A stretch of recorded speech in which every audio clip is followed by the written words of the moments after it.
কৃষক আন্দোলনে ফের উত্তাল হরিয়ানার শম্ভু সীমানা। ব্যারিকেড দিয়ে দিল্লি চলো অভিযান রুখে দিল পুলিশ। ফাটানো হলো কাঁদানে গ্যাসের শেল। দিল্লির পথে অনড় কৃষকরা।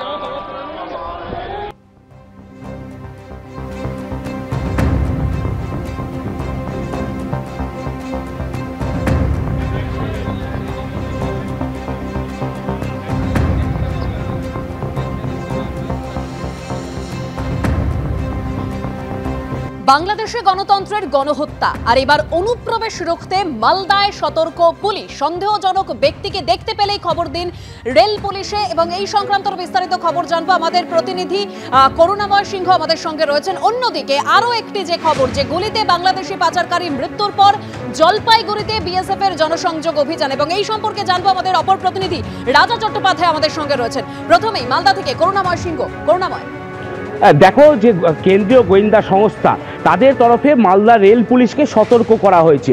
তুমি জানো যে মালদার প্রায় 172 কিলোমিটার যে এলাকা, সেটা ভারত বাংলাদেশ সীমান্ত, এবং যার বেশ কিছু এলাকা যেখানে কিন্তু এখনো পর্যন্ত কাঁটাতার নেই। স্বাভাবিকভাবে বিএসএফের নজর এড়িয়ে অনুপ্রবেশ হতে পারে এই মালদা সীমান্ত হয়ে, এবং এই অনুপ্রবেশের মধ্যে মৌলবাদীরাও মালদায় প্রবেশ করতে পারে। সেক্ষেত্রে যদি প্রবেশ হয়, তাহলে সেক্ষেত্রে যাতে মৌলবাদীরা মালদা টাউন স্টেশন কোনোভাবেই ব্যবহার করতে না পারে, সেই কারণেই কিন্তু কেন্দ্রীয় গোয়েন্দা সংস্থার তরফে মালদা রেল পুলিশকে সতর্ক করা হয়েছে। এবং সে কারণেই কিন্তু এই মালদা টাউন স্টেশনে নজরদারি বাড়ানো হয়েছে। তোমাকে বলে রাখি, মালদা দিয়ে প্রায় 100টি দূরপাল্লার ট্রেন যায়, বেশিরভাগটাই রাতের দিকে, এবং সেই কারণে রাতে একদিকে যেমন রেল পুলিশের তরফে প্রচার করা হচ্ছে, মাইকিং করা হচ্ছে যে সন্দেহজনক কাউকে দেখলে, যাত্রী যদি দেখতে পান, তাহলে তারা ট্রেনে হোক বা স্টেশনে হোক, যাতে সে সাথে সাথে রেল পুলিশকে খবর দেওয়া হয়। এবং তোমাকে বলে রাখি আরেকটি বিষয়, যে সমস্ত যাত্রীরা আসছেন মালদা টাউন স্টেশনে, তাদেরকে চেকিং করা হচ্ছে। স্নিফার ডগ, কুকুর রয়েছে, সেই কুকুর দিয়েও তল্লাশি চালানো হচ্ছে। এবং এরই পাশাপাশি কিন্তু জিআরপি এবং বিএসএফ এর সাথে সম্পর্ক রেখে চলেছেন মালদার যে আরপিএফ রয়েছেন, তারা সম্পর্ক রাখছেন যে কোনোভাবেই যাতে মালদা টাউন স্টেশন হয়ে কোনো মৌলবাদী সন্ত্রাসবাদী তারা যাতে দেশের অন্যত্র চলে যেতে না পারেন।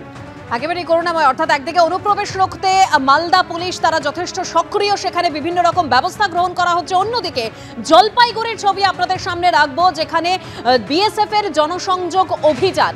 বিএসএফ এর কর্তারা গ্রামবাসীদের সঙ্গে বৈঠক করেছেন, সীমান্তে অনুপ্রবেশ নিয়ে সচেতন করেছেন, কিন্তু সেই গ্রামবাসীরাই, স্থানীয়রাই বলছেন যে বিএসএফ এর দেখাই পাওয়া যায় না। সরাসরি কথা বলবো, রাজা চট্টোপাধ্যায় রয়েছেন আমাদের সঙ্গে। রাজা। হ্যাঁ, দেখো, এই অভিযোগ করছে মানিকগঞ্জ এলাকায় যেই সমস্ত ডিসপুট এলাকা রয়েছে, যেখানে তোমার কাঁটাতারের বেড়া এখনো হয়নি, সেই সমস্ত এলাকার গ্রামবাসী যারা রয়েছে তারা কিন্তু একটা অভিযোগ করছে যে যেহেতু এখানে বরাবরই স্বাধীনতার পর থেকে কাঁটাতারের বেড়া এখানে হয়নি, যেহেতু ডিসপুট ল্যান্ড রয়েছে, যার কারণে এখানে কাঁটাতারের বেড়া এখন পর্যন্ত বিএসএফ এর আধিকারিকরা বা বিএসএফ এর পক্ষ থেকে করতে পারেনি। সেই সব এলাকা দিয়ে কিন্তু মানুষ ঢুকছে রাতের অন্ধকারে। তুমি জানো, এখন রাতের অন্ধকারে প্রচুর কুয়াশা ঢেকে যায় এলাকা, সেই কুয়াশাকে কেন্দ্র করে কিন্তু তারা কিন্তু ঢোকার চেষ্টা করছে।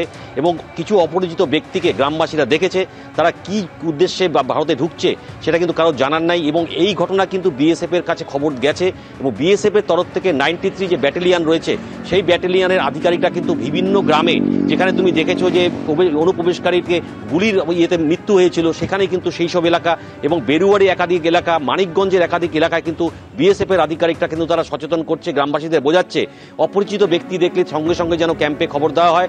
এবং গতিবিধি, তার কথা কি বলছে, কি ভাষায় কথা বলছে, সেটাও কিন্তু বিএসএফ এর তরফ থেকে লক্ষ্য করতে রাখা হয়েছে গ্রামবাসীদের।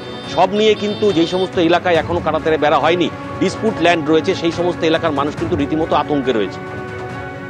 একেবারেই ধন্যবাদ রাজা, ধন্যবাদ করুণাময়। জলপাইগুড়িতে বিএসএফ এর জনসংযোগ অভিযান, গ্রামবাসীদের সঙ্গে কথা বলেছেন বিএসএফ কর্তা, কিন্তু গ্রামবাসীরা অর্থাৎ স্থানীয়রা কি অভিযোগ করছেন শোনাবো।